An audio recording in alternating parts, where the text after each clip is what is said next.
So very good morning. जैसा कि आप सबने बोला था कि भाई सीईटी का जो आपका साइंस का बैच है उसको आप स्टार्ट कर दीजिए, तो आज अपन साइंस का जो बैच है आपका इसका आगाज करने वाले हैं। अब देखिए, जो आपकी सीईटी है ना, ये 12th बेसिस के ऊपर भी है और ग्रेजुएशन लेवल के ऊपर भी है।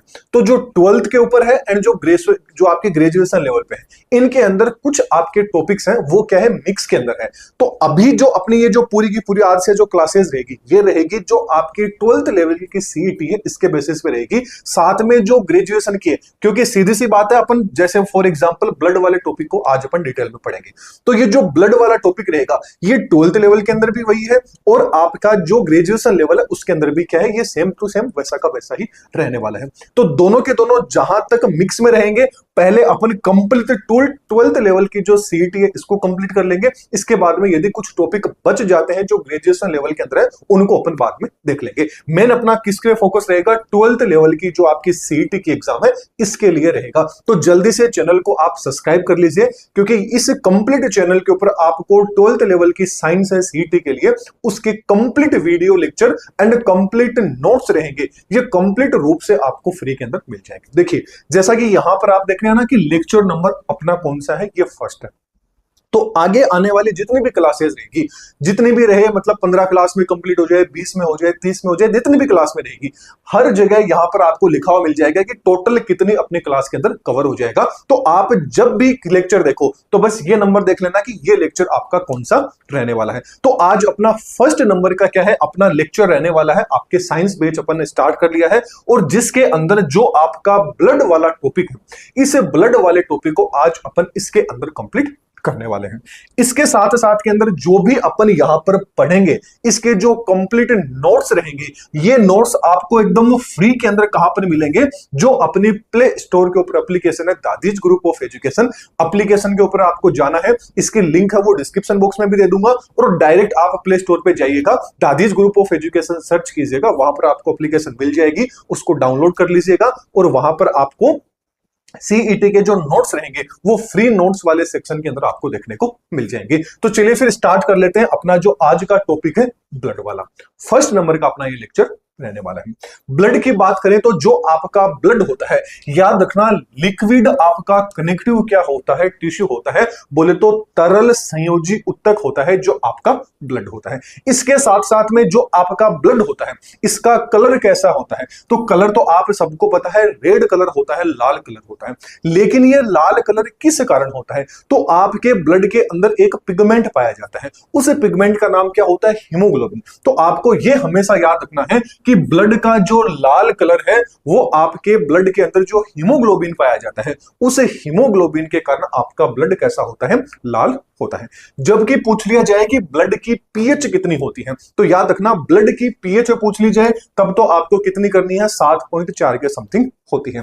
जबकि ये पूछ लिया जाए कि अम्लीय होता है, क्षारीय होता है, न्यूट्रल होता है या हल्का अम्लीय होता है, हल्का क्षारीय होता है, तो ये क्या होता है, लाइटली एल्केलाइन होता है, बोले तो हल्का क्षारीय होता है, या बोले तो थोड़ा क्या होता है, क्षारीय होता है। कभी भी आप देखना, आपका कभी भी कटवट लग जाए, ब्लड को आप जब मुंह में लगाओगे, जीभ पे टच करोगे, तो हल्का बहुत आपको मतलब ऐसे मतलब क्या होता है, एकदम तीखा तीखा सा आपको ब्लड लगता है, मतलब ऐसे लगता है कि भाई कुछ तो है। तो वो किसके कारण लगता है कि आपका ब्लड कैसा होता है, एल्केलाइन होता है, बोले तो क्षारीय होता है।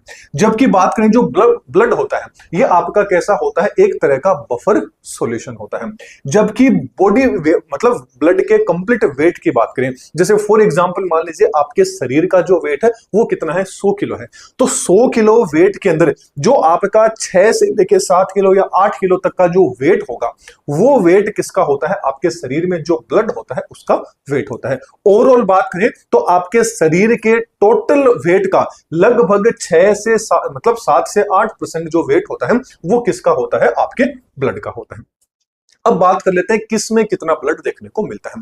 जैसे फॉर एग्जांपल की बात करें मेल के अंदर, तो मेल के अंदर जो ब्लड होता है वो कितना होता है, 5 से 6 लीटर क्या होता है, मेल के अंदर ब्लड होता है पुरुषों के अंदर।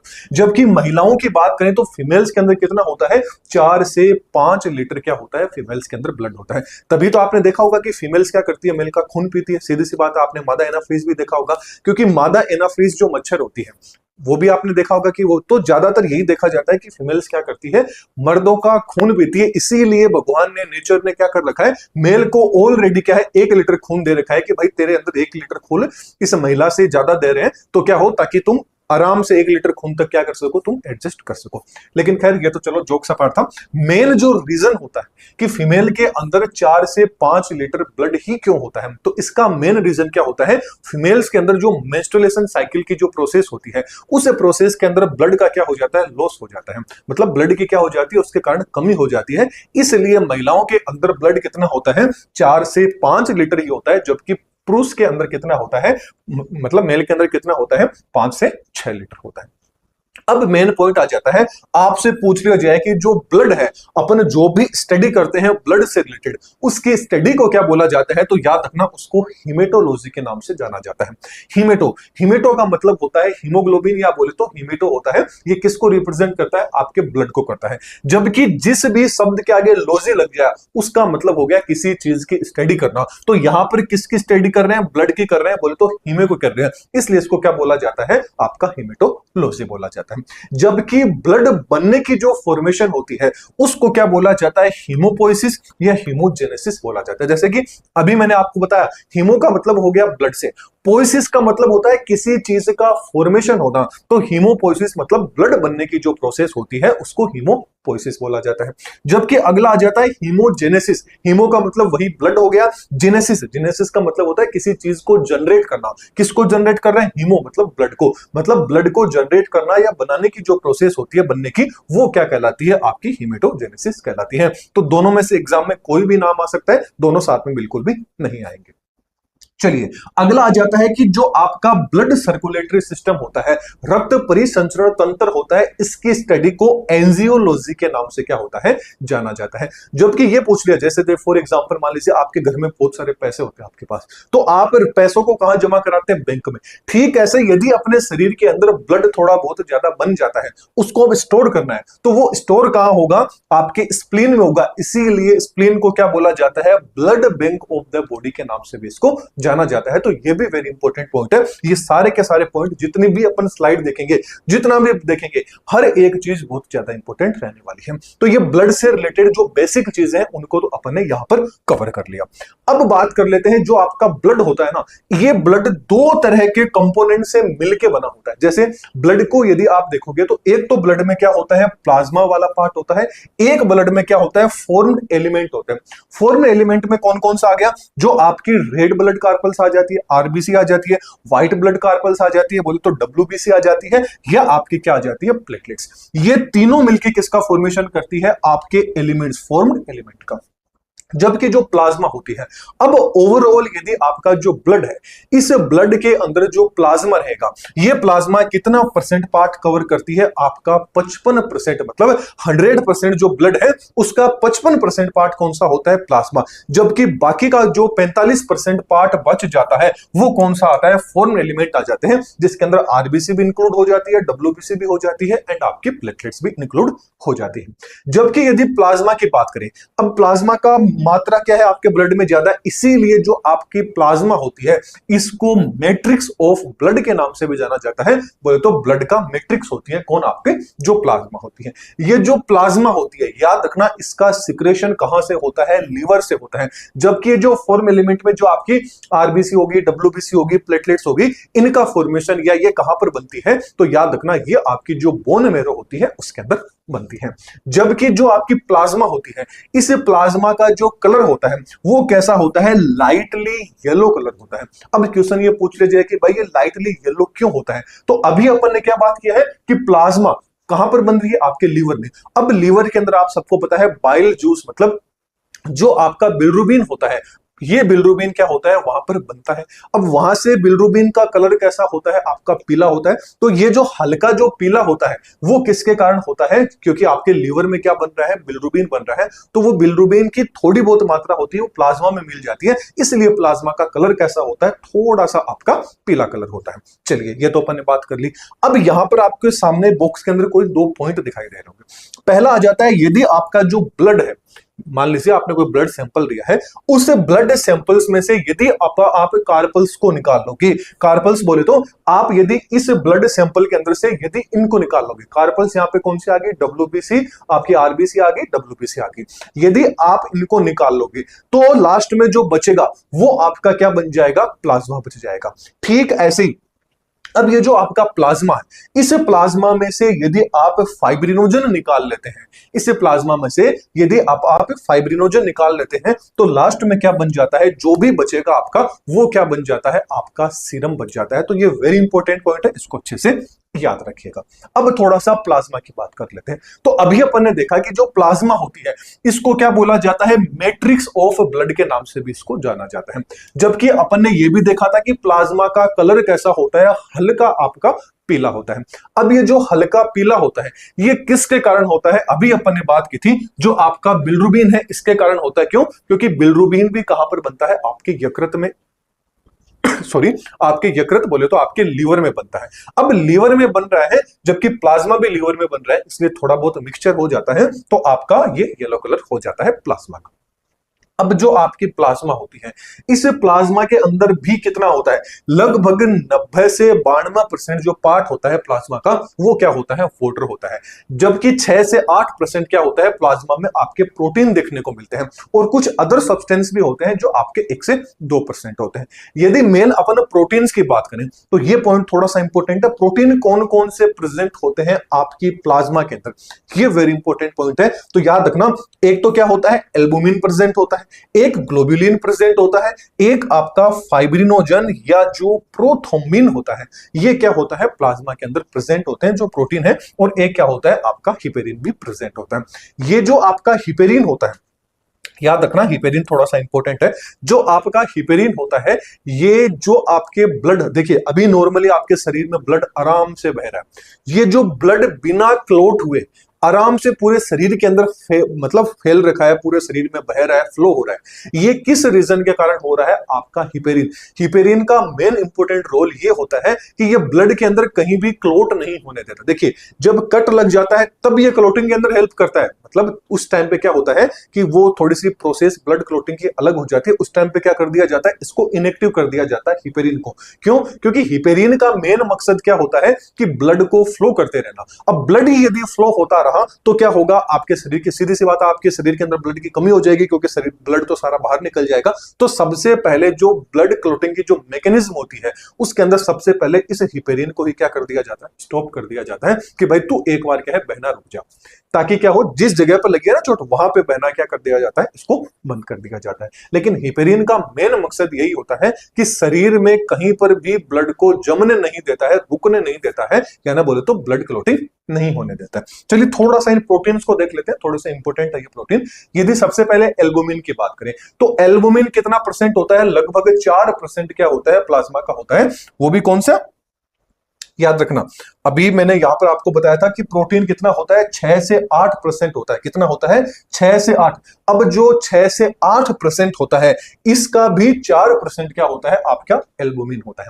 ये जो एल्बुमिन होता है ये प्रोड्यूस और इसका जो सिंथेसिस होता है ये आपके लीवर के अंदर होता है, और इसका जो मेन जो मकसद होता है ये किस चीज में मदद करता है, तो ये जो ऑस्मेटिक बैलेंसिंग होती है या ऑस्मेटिक जो बैलेंस होता है उसके अंदर ये हेल्प इंपॉर्टेंट रोल प्ले करता है। जबकि अगला आ जाता है ग्लोबुलिन। तो ग्लोबुलिन भी ऐसे ही जो आपका प्रोटीन होता है उस प्रोटीन का 2 से क्या होता है 2.5% होता है। जबकि इसका प्रोडक्शन एंड सिक्रेशन कहां पर होता है, जो ग्लोबुलिन होता है लीवर एंड जो आपके लिम्फोइड ऑर्गन होते हैं उनके द्वारा सिक्रेट होता है। इसका जो मेन मकसद होता है ग्लोबुलिन का, ये क्या करता है, आपके शरीर के अंदर कोई भी बैक्टीरिया आ गया, वायरस आ गया, टॉक्सिक आ गया, उनको मारने का काम करता है, डिस्ट्रॉय करने का काम करता है, या एक तरह से बोले तो अपने शरीर की जो डिफेंस मैकेनिज्म होती है पूरे शरीर की, उसके अंदर क्या होता है, ग्लोबुलिन का काफी ज्यादा इंपॉर्टेंट रोल रहता है। फिर आ जाता है फाइब्रिनोजन एंड जो प्रोथ्रोम्बिन। जो फाइब्रिनोजन एंड प्रोथ्रोम्बिन होते हैं इनका योगदान कितना रहता है, 0.3% रहता है कंप्लीट प्रोटीन की अपन बात कर रहे हैं। इनका प्रोडक्शन कहां पर होता है, प्रोड्यूस कहां होता है, ये लीवर के अंदर होता है, और इसका जो मेन फंक्शन होता है, काम होता है, वो क्या होता है, ब्लड क्लोटिंग होती है। जिस टाइम पे अभी थोड़ी देर पहले बताया ना, ब्लड क्लोटिंग की जो प्रोसेस होती है, कट वगैरह लग जाता है तो आपने देखा होगा खून 2 से 4 मिनट के अंदर आपका धीरे धीरे बहना क्या हो जाता है, कम हो जाता है। तो वहां पर जो प्रोटीन इंपॉर्टेंट रोल प्ले करता है वो कौन सा होता है, फाइब्रिनोजन एंड जो आपके प्रोथ्रोम्बिन होते हैं। फिर आ जाता है आपका हिपेरिन। तो जो आपका हिपेरिन होता है ये प्रोड्यूस कहां पर होता है, लीवर के अंदर होता है। सीधी सी बात है, क्योंकि प्लाज्मा ही लीवर में बन रही है तो सारी की सारी चीजें भी कहां बनेगी, लीवर के अंदर ही बनती है। तो इसे हिपेरिन का काम क्या होता है कि जो आपके शरीर में ब्लड फ्लो हो रहा है उसको क्लोट होने से बोले तो उसको जमने से रोकने के अंदर हिपेरिन का काफी ज्यादा इंपॉर्टेंट रोल प्ले होता है। जबकि रक्त के अंदर जो सीरम होती है इसका यूज कब किया जाता है, जो प्लाज्मा थेरेपी होती है उसे प्लाज्मा थेरेपी में पूछ लिया जाए किस चीज का यूज किया जाता है, तो याद रखना जो आपकी सीरम होती है, सीरम क्या होती है अभी मैंने आपको बताया था थोड़ी देर पहले आप देखिए क्या होती है सीरम। ये आप देख रहे हैं सीरम मतलब जो आपकी प्लाज्मा है उसमें से यदि आप फाइब्रिनोजन निकाल दोगे, फाइब्रोजन का मतलब क्या हो गया कि जो आपके ब्लड क्लोटिंग वाला था, क्योंकि फाइब्रिनोजन यहां पर क्या कर रहा है, प्रोथ्रोम्बिन एंड फाइब्रिनोजन ये ब्लड की क्लोटिंग कर रहे हैं, तो इनको क्या कर दिया जाता है, बाहर निकाल दिया जाता है प्लाज्मा में से। जब इनको प्लाज्मा में से बाहर निकाल देंगे अब लास्ट में जो बचा है वो आपका क्या कहलाता है, सीरम। और इस सीरम का यूज कब किया जाता है, जो प्लाज्मा थेरेपी होती है उसके अंदर इसका यूज किया जाता है। चलिए ये तो अपन ने बात कर ली प्लाज्मा के बारे में। अब थोड़े से जो आपके फॉर्म्ड एलिमेंट थे कौन कौन से थे, आपके आरबीसी थी, आपके डब्ल्यूबीसी थी एंड आपके क्या थे, प्लेटलेट्स थे। इनको वन बाय वन अपन क्या कर लेते हैं, डिस्कस कर लेते हैं। देखिए जो आपकी आरबीसी है इसकी फुल फॉर्म क्या होती है, रेड ब्लड कार्पल्स होती है, रेड ब्लड सेल्स भी आप इसको बोल सकते हैं। अब देखिए रेड ब्लड यदि अपन कार्पल्स की बात करें तो रेड ब्लड जो, देखिए एक पॉइंट हमेशा याद रखना, कार्पल्स एंड सेल्स इन दोनों के अंदर एक डिफेंस होता है। डिफेंस क्या होता है, जो आपकी कार्पल्स होती है इन कार्पल्स के अंदर क्या होता है, न्यूक्लियस एब्सेंट होता है। कार्पल्स का मतलब हो गया जिस चीज में न्यूक्लियस एब्सेंट है। सेल का मतलब हो गया क्योंकि सेल के अंदर क्या होता है, न्यूक्लियस प्रेजेंट होता है, तो जिसके अंदर न्यूक्लियस प्रेजेंट है वो क्या कहलाती है, सेल। जिसमें न्यूक्लियस एब्सेंट है वो कार्पल्स कहलाती है। खैर ये थोड़ी सी इंपॉर्टेंट पॉइंट थी, बस याद रखो तो ठीक, नहीं कोई बात नहीं। यदि अपन आरबीसी की बात करें तो जो आपकी रेड ब्लड कार्पल्स होती है इनको इरिथ्रोसाइट के नाम से भी जाना जाता है। तो वेरी इंपॉर्टेंट पॉइंट है, पूछ लिया जाता है कि इरिथ्रोसाइट का दूसरा नाम क्या है या इरिथ्रोसाइट किसको बोलते हैं, तो जो आपकी आरबीसी है इसी का दूसरा नाम होता है इरिथ्रोसाइट। दूसरा आ जाता है कि इसकी शेप कैसी होती है, तो इसकी शेप कैसी होती है, बाई कॉनकेव होती है। बोले तो उभयातल क्या होती है, यानी कुछ इस तरह की बाई कॉनकेव, आपने लेंस पढ़ा होगा, कुछ इस तरह की क्या होती है इसकी आपकी स्ट्रक्चर होती है, जैसा कि आप यहां डायग्राम में भी देख पा रहे होंगे। जबकि इसकी साइज पूछ ली जाए तो इसकी साइज कितनी होती है, 7.5 तक क्या होती है इसकी साइज होती है। जबकि अपन बात करें कि एक हेल्दी पर्सन होता है, इस हेल्दी पर्सन के अंदर क्या होता है, इसकी संख्या 4.5 से 55 मिलियन तक क्या हो सकती है, इसकी संख्या हो सकती है। लेकिन मेल एंड फीमेल की बात करें तो मेल के अंदर तो क्या होती है, इसकी संख्या ज्यादा होती है, फीमेल के अंदर कम होती है। सीधी सी बात, रीजन मैंने आपको स्टार्टिंग में बताया था कि जो मेल होता है उसके अंदर ब्लड की मात्रा ज्यादा है, फीमेल के अंदर ब्लड की मात्रा कम है। अब सीधी सी बात है, ब्लड की मात्रा मेल में ज्यादा है तो मेल के अंदर आरबीसी की मात्रा ज्यादा होगी, फीमेल में यदि ब्लड की मात्रा कम है तो फीमेल में आरबीसी की मात्रा भी कम रहेगी। तो ये थोड़ा सा डेटा आपको याद रखना है, मेल में कितनी होती है 50 से 55 लाख के समथिंग, फीमेल में 45 से आपके 50 लाख के समथिंग होती है। जबकि जो आपका आरबीसी होता है यदि पूछ लिया जाए इसका लाइफ स्पेन कितना होता है, बोले तो इसका जीवन काल कितना होता है, वेरी इंपॉर्टेंट पॉइंट है। तो याद रखना इसका जीवन काल कितना होता है, आपका 120 दिन होता है। और लगभग यदि बात करें महीनों में पूछ लिया जाए तो याद रखना लगभग 3 महीने क्या होता है इसकी जीवन अवधि होती है। जबकि ग्रेवयार्ड ऑफ आरबीसी किसको बोला जाता है, कि जो आपकी लाल रक्त कोशिकाएं हैं या जो कणिकाएं हैं इसका कब्रिस्तान किसको बोला जाता है। तो वेरी इंपॉर्टेंट पॉइंट है, आपकी जो स्प्लीन होती है, प्लिया होती है, उसी को बोला जाता है। अब कंफ्यूजन कहां आ जाती है, थोड़ी देर पहले अपन ने देखा था कि आरबीसी होती है मतलब जो आपका ब्लड बैंक है वो कौन है, आपकी स्प्लीन है, कि ब्लड का स्टोरेज भी स्प्लीन के अंदर हो रहा है। जबकि जो आपकी आरबीसी है इसका कब्रिस्तान, कब्रिस्तान का मतलब क्या हो जाता है, कोई भी इंसान डेथ हो जाता है, मर जाता है, उसको दफनाया जाता है। तो ठीक ऐसे ही जो आपकी आरबीसी नष्ट हो जाती है किसी भी रीजन से, तो उसको हटाने का, उसको मारने का, उसको दफनाने का काम क्या होता है, आपके स्प्लीन का होता है। वहां पर उसको दफा दिया जाता है, मतलब वहां पर उसको खत्म कर दिया जाता है। इसलिए जो आपकी स्प्लीन है इसको ब्लड बैंक भी के मतलब जो आपकी स्प्लीन है इसको क्या बोला जाता है, ब्लड बैंक भी बोला जाता है, साथ साथ में आरबीसी का ग्रेवयार्ड भी बोला जाता है, स्प्लीन को ही बोला जाता है। दोनों इंपॉर्टेंट अपोजिट है कि बनेगा वहीं पर भी और खत्म भी, जहां से आए हो वहीं पे तुम्हें वापस जाना पड़ेगा। ये कौन बोलता है, आपका स्प्लीन बोलता है कि मैं ही तुम्हें बनाऊंगा और लास्ट में तुम जब खत्म हो जाओगे, तुम्हारा काम हो जाएगा, तो मेरे में आके तुम क्या हो जाओगे, समाहित हो जाओगे। चलिए अगला आ जाता है कि blood bank of the body भी कौन होता है, आपका स्प्लीन होता है, जैसा कि दोनों आप सामने देख सकते हो। दूसरा यदि अपन बात करें, ये सबसे ज्यादा इंपॉर्टेंट है। एक चीज आपको याद रखना है कि जब आप एम्ब्रियोनिक, जब भी कोई भी चाइल्ड होता है, बच्चा होता है, वो एम्ब्रियोनिक कंडीशन में होता है, उस टाइम पे जो आपकी आरबीसी होती है, रेड ब्लड कोशिकाएं बोल लीजिए, रेड ब्लड कणिकाएं बोल लीजिए, इनका जो फॉर्मेशन होता है ये कहां पर होता है, लीवर के अंदर, स्प्लीन के अंदर, प्लेसेंटा के अंदर एंड जो आपकी थाइमस ग्लैंड होती है इनके अंदर होता है। लेकिन जिस टाइम पे आप मेच्योर हो जाते हैं, जिस टाइम पे आप अडल्ट हो जाते हैं, मेच्योर मतलब कंडीशन में आ जाते हैं, तब आरबीसी का जो फॉर्मेशन है वो ओनली फॉर कहां होता है, जो आपकी रेड बोन मेरो होती है, बोले तो आरबीएम होता है, उसके अंदर होता है।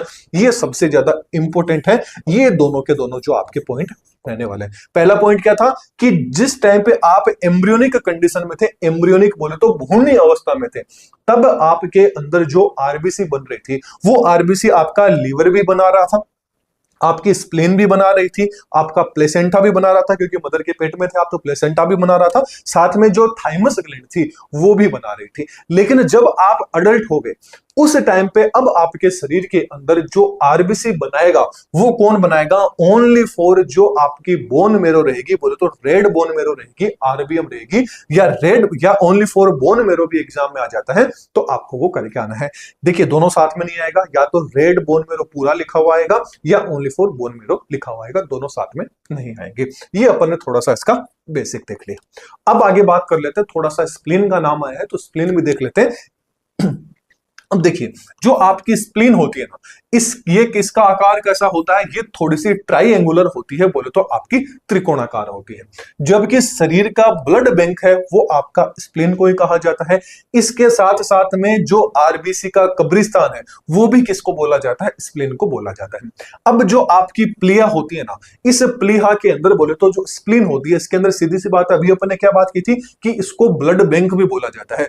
ब्लड बैंक बोला जाता है स्प्लीन को, तो जो आपका आरबीसी रहेगा वो क्या होगा सॉरी, सिक्कों के रूप में, आपने सिक्के देखे होंगे एक एक के दो दो के, आप सिक्के को एक के ऊपर एक के ऊपर एक के ऊपर एक के ऊपर जिस तरह से रखते हो ना, एक पूरी की पूरी एक सीक्वेंस बन जाती है एकदम लंबी सारी, तो सेम वैसे ही जो आपकी आरबीसी होती है वो स्प्लीन के अंदर इसी तरीके से क्या होती है, स्टोर होती है। अब जो ये पूरी की पूरी जो सिक्के की जो आप 3D में इमेजिन करके देखिए, ऐसे एक के ऊपर एक इस तरह से क्या होते हैं, आपकी आरबीसी एक के ऊपर क्या हो जाती है, इस तरह से स्टोर हो जाती है। अब ये जो पूरी की पूरी जो सीक्वेंस बनी है, इस सीक्वेंस को क्या बोला जाता है, रोलेक्स फॉर्मेशन बोला जाता है। वेरी इंपॉर्टेंट पॉइंट है कि रोलेक्स फॉर्मेशन क्या होता है, तो रोलेक्स फॉर्मेशन का मतलब क्या हो जाता है कि जो आपकी रेड ब्लड स्कार्पल्स होती है, रेड ब्लड सेल होती है, वो जब प्लीहा के अंदर ऐसे एक सीक्वेंस के अंदर अरेंज हो जाती है, तो इस अरेंज होने वाली ये जो कंडीशन है, इसी को क्या बोला जाता है, रोलेक्स फॉर्मेशन बोला जाता है। एंड जो प्लीहा होता है, इसके अंदर सीधी सी बात है जो आपके आयरन तत्व होते हैं ये क्या हो जाते हैं, स्टोर हो जाते हैं। अब देखिए वेरी वेरी इंपॉर्टेंट पॉइंट आ जाता है, ये जो तीनों के तीनों स्लाइड के अंदर है। पहली चीज तो आ जाती है कि आरबीसी के बनने की जो प्रोसेस होती है वो क्या कहलाती है, तो थोड़ी देर पहले अपन ने देखा था आरबीसी का नाम क्या होता है, इरिथ्रोसाइट होता है।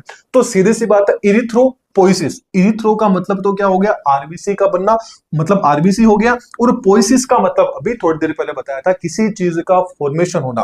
पोइसिस किस चीज का हो रहा है, इरिथ्रो, इरिथ्रो मतलब आरबीसी, क्योंकि आरबीसी का दूसरा नाम क्या था, इरिथ्रोसाइट था। मतलब इरिथ्रोसाइट्स का बनना ही क्या कहलाता है, इरिथ्रोपोइसिस कहलाता है। जबकि यदि आपके शरीर के अंदर आरबीसी की संख्या में क्या हो जाती है, कमी हो जाती है, तो इस कंडीशन को बोला जाता है इरिथ्रोसाइटोपेनिया के नाम से इस कंडीशन को जाना जाता है।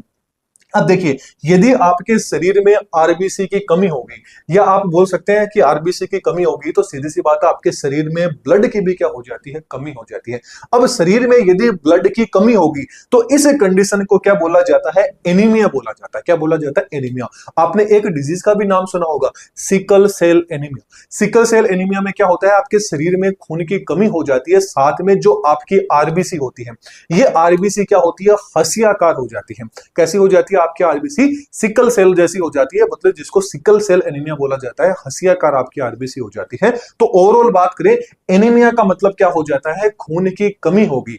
खून की कमी को ही क्या बोला जाता है, एनीमिया बोला जाता है। तो वेरी इंपॉर्टेंट पॉइंट है कि खून की कमी को क्या बोला जाता है, इरिथ्रोसाइटोपिनिया, या आप इसको एक तरह से एनीमिया भी आप इसको बोल सकते हैं, जहां पे आरबीसी की या खून की क्या हो जाती है, कमी हो जाती है। यही जस्ट इसके अपोजिट मान लीजिए कि आपके शरीर में यदि किसी भी रीजन से आरबीसी की संख्या बढ़ जाती है, तो इस कंडीशन को क्या बोला जाता है, पॉलीसिथीमिया के नाम से जाना जाता है, या इसको इरिथ्रोसाइटोसिस के नाम से भी आप जान सकते हैं। तो दोनों एक ही चीज है, बस चीज आपको याद रखनी है। एग्जाम में आएंगे तो दोनों नाम नहीं आएंगे, दोनों में से एक नाम आपको देखने को मिल जाएगा। तो ये स्लाइड, ये थोड़ा सा इंपॉर्टेंट पॉइंट है, इनको अच्छे से नोट कर लीजिएगा, एग्जाम में भी आ सकते हैं। अब थोड़ा सा अपन इसकी स्ट्रक्चर देख लेते हैं आरबीसी की। देखिए, जो आपकी आरबीसी है, इसका या बोले तो जो आपका ब्लड है वो लाल क्यों होता है, तो लाल किसके कारण होता है, क्योंकि इसके अंदर क्या प्रेजेंट होता है, हीमोग्लोबिन क्या होता है, प्रेजेंट होता है। अब वेरी वेरी इंपॉर्टेंट पॉइंट है, वो आपको ये देखना है कि जो आपका आरबीसी होती है, इस आरबीसी के अंदर क्या होता है, आपकी रेस्पिरेटरी, मतलब देखिए हीमोग्लोबिन प्रेजेंट है।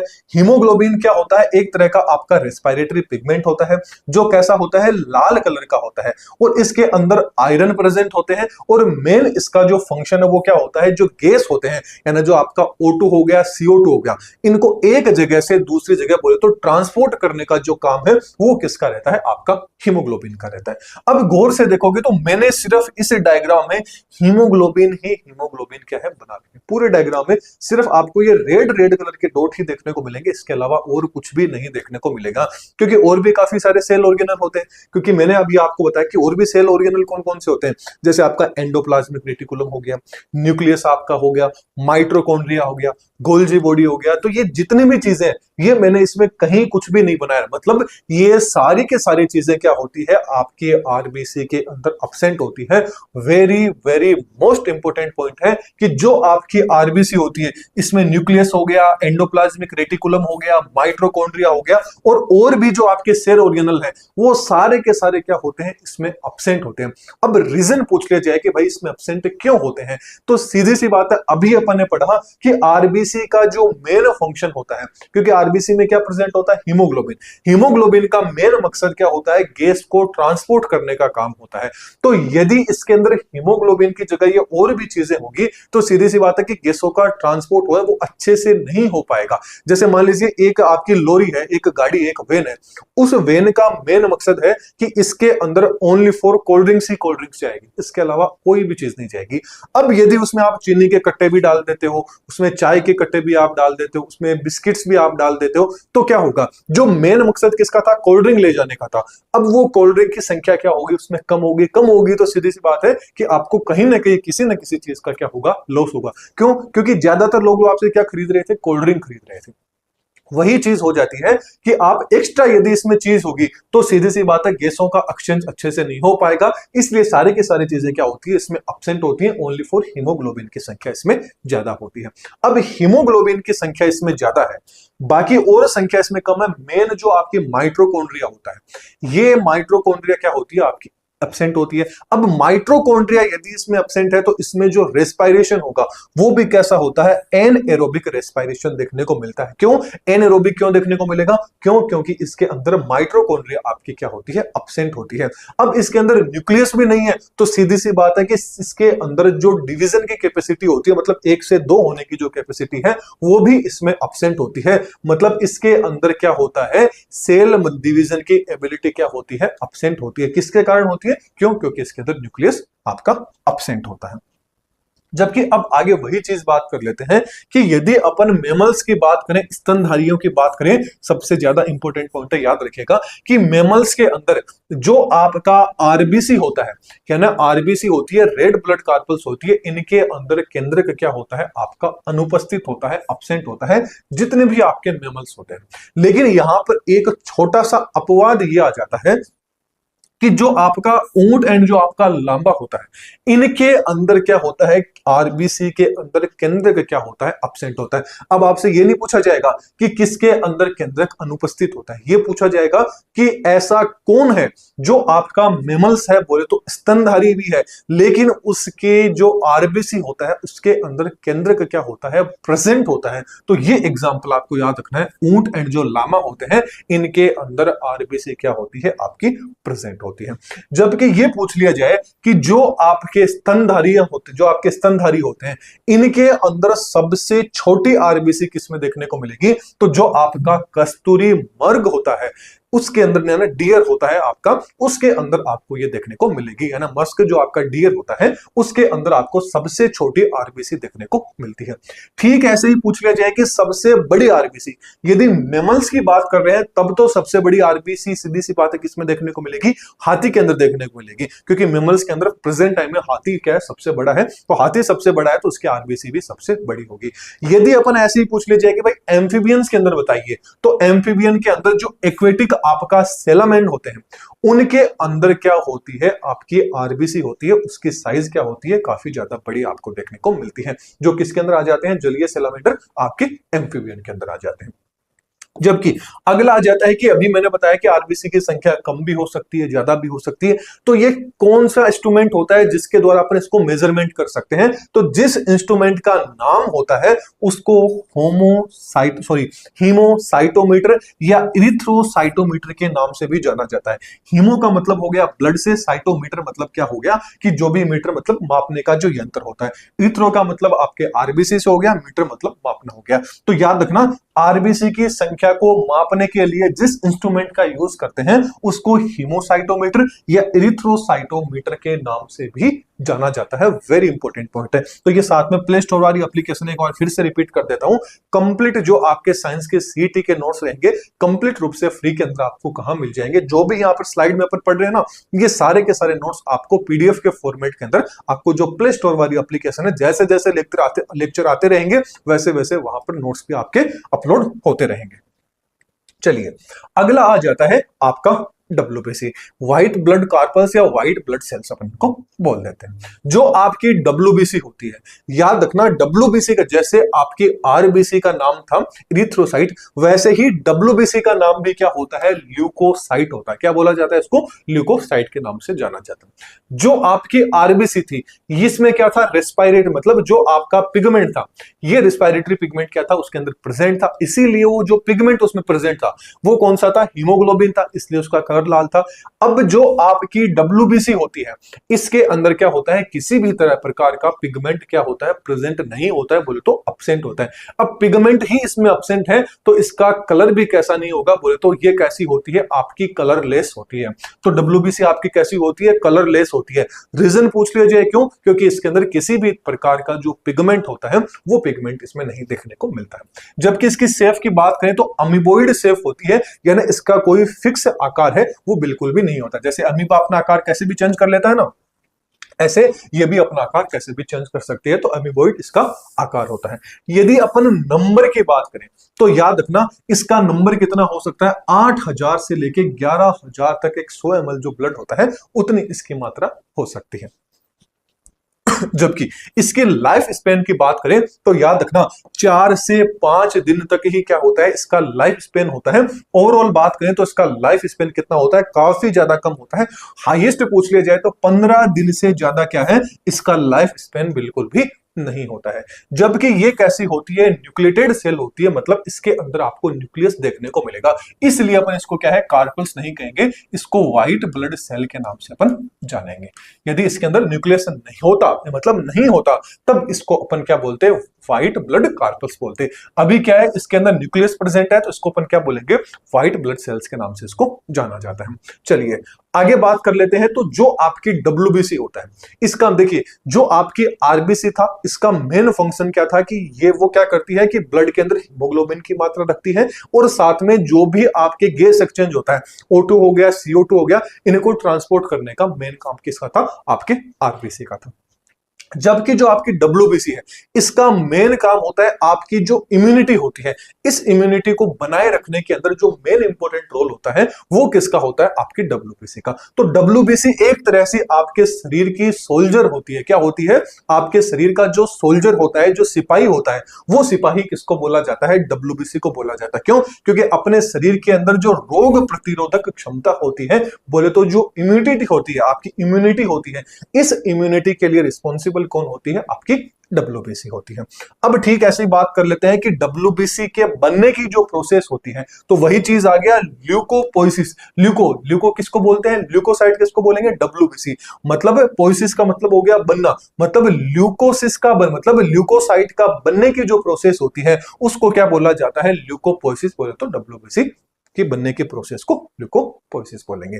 ठीक ऐसे ही यदि आपके शरीर में डब्ल्यूबीसी की संख्या कम हो जाती है तो इसको क्या बोला जाता है, ल्यूकोसाइटोपेनिया के नाम, पेनिया के नाम से, आप पीनिया के नाम से अपने इसको जान सकते हैं। ठीक ऐसे ही यदि आपके शरीर में डब्ल्यूबीसी की संख्या में वृद्धि हो जाती है तो इसको क्या बोला जाता है, ल्यूकोसाइटोसिस के नाम से जाना जाता है। और यदि मान लीजिए आपके शरीर के अंदर डब्ल्यूबीसी की मात्रा बढ़ जाती है, इसका मतलब आपके शरीर के अंदर क्या हो चुका है, ब्लड के अंदर क्या हो चुका है, कैंसर हो चुका है। यदि इसकी संख्या काफी, देखिए कई बार कोई भी मतलब जुकाम या मान लीजिए कोई ऐसी बीमारी लग जाती है जिसके कारण बढ़ जाती है, लेकिन वापस में क्या आ जाती है, वो नॉर्मल आ जाती है। तो ऐसे नहीं है कि आपके शरीर में एक बार में ही बढ़ गई तो आपके शरीर में हो गया, यदि वापस से डाउन आ जाती है तो कोई दिक्कत नहीं है। अब आपने 5-6 बार कंटिन्यू ब्लड टेस्ट करा लिया, फिर भी आपकी आरबीसी की, डब्ल्यूबीसी की संख्या बढ़ी हुई आ रही है, इसका मतलब किसी न किसी तरीके से आपके शरीर में ब्लड कैंसर को क्या है, इंडिकेट किया जा रहा है। और ब्लड कैंसर को क्या बोला जाता है, ल्यूकेमिया के नाम से जाना जाता है। ल्यूकेमिया, ल्यूका का मतलब किससे हो गया, ल्यूकोसाइट। यदि आपके शरीर में ल्यूकोसाइट की मात्रा बढ़ रही है, बोले तो डब्ल्यूबीसी की मात्रा बढ़ रही है, तो ये काफी हार्मफुल चीज होती है।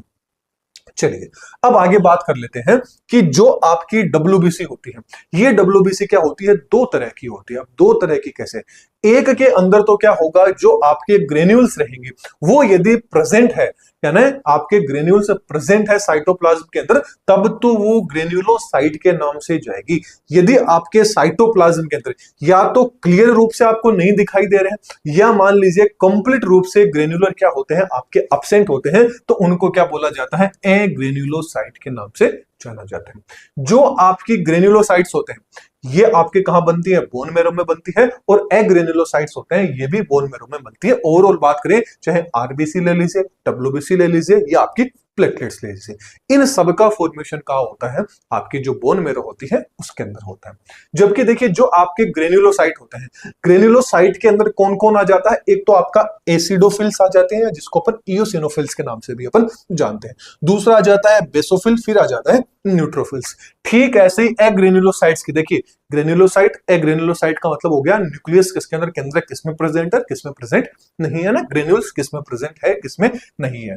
तो इसमें तो कौन आ जाता है, मोनोसाइट आ जाता है, इसमें लिम्फोसाइट आ जाता है। ओवरऑल बात करें तो आपको इन सब के नाम प्रेजेंट होने चाहिए कि डब्ल्यूबीसी के अंदर कौन कौन सी चीजें आ जाती हैं। तो इसमें एसिडोफिल, इओसिनोफिल आ जाता है, बेसोफिल आ जाता है, न्यूट्रोफिल आ जाता है, मोनोसाइट्स आ जाते हैं, लिम्फोसाइट आ जाते हैं। इन सबको याद करने की एक ट्रिक है, नेवर ईट बनाना लाइक मंकी, मतलब बंदर के जैसे केले मत खाओ। जैसे नेवर के अंदर एन क्या आ गया, न्यूट्रोफिल से आ गया, ई आपका किससे आ जाता है, इओसिनोफिल, या आप एसिडोफिल से ले सकते हो। बी से क्या आ जाता है, बेसोफिल आ जाता है, एल से ल्यूकोसाइट आ जाता है, एम से क्या आ जाता है, आपका मोनोसाइट आ जाता है। अब इनके थोड़े से फंक्शन है, वो फंक्शन बस आपको पता होने चाहिए। जैसे कि बात करें कि जो आपके एसिडोफिल्स होते हैं, एसिडोफिल्स का मेन जो फंक्शन क्या होता है कि आपके शरीर के अंदर जो एलर्जी होगी एंड जो पैरासाइटिक इन्फेक्शन होता है उससे बचा पचाने का काम किसके द्वारा किया जाता है? एसिडोफिल्स के द्वारा किया जाता है। जबकि आपके जो बेसोफिल्स होते हैं, ये बेसोफिल्स क्या करते हैं, आपके शरीर के अंदर इनका काम क्या होता है, जो आपका हिपेरिन हो गया, हिस्टामिन हो गया एंड जो आपका सेरोटोनिन हो गया, इनका सिक्रेशन करना एंड इनको ट्रांसपोर्ट करने का काम किसका रहता है? आपके बेसोफिल का रहता है। इनकी स्ट्रक्चर मेन है, इनकी स्ट्रक्चर याद रखनी है। जो एसिडोफिल होती है, इसकी स्ट्रक्चर क्या होती है, जो आप हेडफोन लगाते हो ना कान पे, ठीक वैसी क्या होती है, इसकी स्ट्रक्चर होती है। जबकि बेसोफिल के अंदर क्या होते हैं, आपको 3 लोब है, ये 3 लोब देखने को मिल जाएंगे। फिर आ जाती है न्यूट्रोफिल। तो न्यूट्रोस के मतलब क्या हो गया, आपके शरीर में जो भी मतलब पैथोजन आएंगे, उन पैथोजन को मारना या उनको न्यूट्रल करने का काम करना, जैसे वायरस आ गया, बैक्टीरिया आ गया, इनको हटाने का काम किसका रहता है? न्यूट्रोफिल्स का रहता है। और इसमें क्या होता है, कुछ इस तरह के सी आकार के अंदर, या बोलो तो 4 तरह के लोब है आपको देखने को मिलेंगे। 4 भी देखने को मिल सकते हैं, 5 भी एंड 6 लोब भी देखने को मिल सकते हैं। मतलब लोब की संख्या क्या होगी? ज्यादा होगी। जबकि इसमें 3 लोब होंगे, इसमें आपके 2 लोब देखने को मिलेंगे। फिर आ जाता है मोनोसाइट। तो जो आपका मोनोसाइट होता है, ये मोनोसाइट क्या करता है कि एक तरह से मान लीजिए आपके शरीर के अंदर कोई भी ब्लड सेल है, वो खत्म हो गई है, डेथ हो गई है, उसको हटाना है, उसको डिस्ट्रॉय हो गया, तो उसको काम करने का काम करता है। बोल तो एक तरह से जो आपके मतलब सफाई कर्मचारी होते हैं, ठीक वैसा ही काम किसका रहता है? यहां पर मोनोसाइट का रहता है। फिर आ जाता है लिम्फोसाइट। जो लिम्फोसाइट होते हैं, इनके अंदर भी लिम्फोसाइट अलग अलग प्रकार की होती है। जैसे टी लिम्फोसाइट सेल हो गए, तो ये क्या करती हैं, कोई भी माइक्रोब्स आ गया उनको क्या करेगी? पहचानेगी और पहचान के मारने का काम करेगी। फिर आ जाता है टी हेल्पर। हेल्पर क्या करती है? स्टुबलेट करने का काम करती है। एक बी सेल होती है जो क्या करती है? एंटीबॉडी को बनाने का काम करती है, जो आपकी बी सेल होती है। एक टी सस्प्रेसर होती है, जो किसी भी चीज को सस्प्रेस करने का मतलब उसको उद्दीपन करने का काम करती है। फिर आ जाती है टी किलर सेल। तो टी किलर सेल वैसे ही आ जाती है, जो आपके शरीर की जो इम्यून सेल्स होती है, वो एक तरह की टी किलर सेल होती है, जो क्या करती है? किसी भी पैथोजन को, किसी भी बैक्टीरिया को मारने का काम कर देती है। तो ये सारी की सारी आपकी चीजें क्या आ जाती है? बेसोफिल का क्या काम रहता है, एसिडोफिल का क्या रहता है, न्यूट्रोफिल का क्या रहता है, मोनोसाइट का क्या रहता है, लिम्फोसाइट का क्या रहता है, आपको पता होना चाहिए। ये बस 2 स्लाइड आपको थोड़ी अच्छे से होनी चाहिए, इनकी डायग्राम एग्जाम के अंदर पूछ लिया जाता है। चलिए, अगला लास्ट एंड फाइनल कौन सा आ जाता है? आपका प्लेटलेट्स आ जाता है।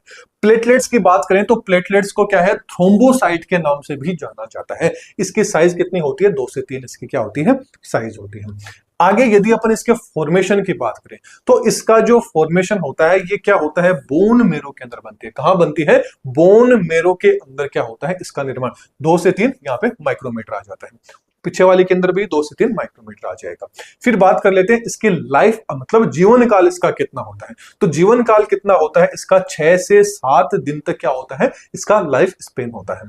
जबकि यदि अपन इसके नंबर की बात करें तो इसका नंबर याद रखना है, 1.5 से 4.5 लाख तक क्या हो सकता है? इसका नंबर होता है। जबकि इसकी शेप की बात करें तो शेप भी इसकी थोड़ी अलग अलग होती है। जैसे डिस्क लाइक भी हो सकती है, ओवल शेप भी हो सकती है, एंड जो आपकी बाई कॉन्वेक्स होती है वैसी भी क्या होती है? इसकी शेप हो सकती है। ठीक वही चीज बात कर लेते हैं कि जो प्लेटलेट्स के बनने की जो प्रोसेस होती है, इसको क्या बोला जाता है? थ्रोम्बोपोइसिस। थ्रोम्बोस मतलब थ्रोम्बोसाइट किसको बोला जाता है? प्लेटलेट्स को। और पोइसिस का मतलब हो गया बनना, मतलब प्लेटलेट्स के बनने की जो प्रोसेस होती है उसको क्या बोला जाता है? थ्रोम्बोपोइसिस के नाम से जाना जाता है। जबकि यदि प्लेटलेट्स की संख्या क्या हो जाती है? कम हो जाती है, तो इसको क्या बोलेंगे? थ्रोम्बोसाइटोपिनिया के नाम से इसको जाना जाता है। यदि यही प्लेटलेट्स की संख्या बढ़ जाती है तो इसको थ्रोम्बोसाइटोसिस के नाम से भी इसको अपन जानते हैं। तो ये कुछ इंपॉर्टेंट पॉइंट है, थोड़े से इंपॉर्टेंट है, इन चारों को अच्छे से, इन तीनों को अच्छे से देख लीजिएगा। चलिए, अब आगे बात कर लेते हैं कि यदि आपके शरीर के अंदर प्लेटलेट्स की संख्या काफी ज्यादा क्या हो जाती है? कम हो जाती है। लगभग 40,000 तक आपके शरीर में यदि प्लेटलेट्स की संख्या कम हो जाती है तो आपको एक स्टेज का सामना पड़ेगा, जिसका नाम क्या होता है? Purpura stage. ये जो आप डायग्राम देख रहे हैं कि आपके शरीर पे एकदम कुछ लाल लाल तरह के बारीक बारीक धब्बे हो जाते हैं, जैसे ब्लड खून जमा नहीं हो जाता है क्या? प्लेटलेट्स मतलब बहुत सारा खून क्या है? जमा हो गया। इसका मतलब क्या हो गया है कि आपके शरीर में प्लेटलेट्स की संख्या क्या हो गई है? कम हो गई है। ये जो स्टेज है, इस स्टेज को क्या बोला जाता है? पुरपुरा स्टेज के नाम से इसको जाना जाता है। ये इंपॉर्टेंट स्टेज है, इस स्टेज का आपको नाम याद रखना है। चलिए, ये सारी की सारी चीज अपन ने देख ली। अब ये जो यहां पर संख्या कम हो रही है, तो संख्या कम होने की जो प्रोसेस है इसको क्या बोला जाता है? थ्रोम्बोसाइटोपिनिया के नाम से अपने इसको जानते हैं, जो अभी जस्ट अपन पीछे पढ़ के आए।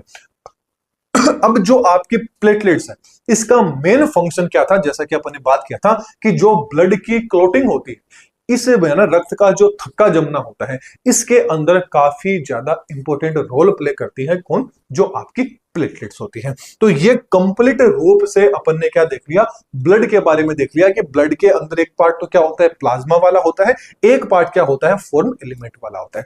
फॉर्म एलिमेंट में जो आपके आरबीसी, डब्ल्यूबीसी, प्लेटलेट्स, इन तीनों को क्या है आज वाले लेक्चर में देख लिया। इसके कंप्लीट नोट्स आपको अपने जो अपना जो प्ले स्टोर वाली एप्लीकेशन है, इस प्ले स्टोर वाली एप्लीकेशन पर मिल जाएंगे। इसके अलावा ये भी अपने कुछ सोशल मीडिया से, इनको भी आप फॉलो करना चाहे तो कर सकते हैं। और ये अपनी प्ले स्टोर पे एप्लीकेशन है दादीज ग्रुप ऑफ एजुकेशन, इसके लिंक भी आपको डिस्क्रिप्शन बॉक्स में मिल जाएगी, या डायरेक्ट आप प्ले स्टोर पे जाइएगा और एप्लीकेशन को सर्च कर लीजिएगा। तो चलिए फिर अगला जो लेक्चर रहेगा उसके अंदर फिर मिलेंगे, जिसके अंदर जो ब्लड ग्रुप वाला आपका टॉपिक है उसको सेकेंड लेक्चर में अपन क्या करने वाले हैं, कवर करने वाले हैं। तो वीडियो पसंद आए तो वीडियो को लाइक कीजिएगा, ज्यादा से ज्यादा लोगों को वीडियो शेयर कीजिएगा। तो चलिए फिर अगले टॉपिक में फिर मिलते हैं। Thank you.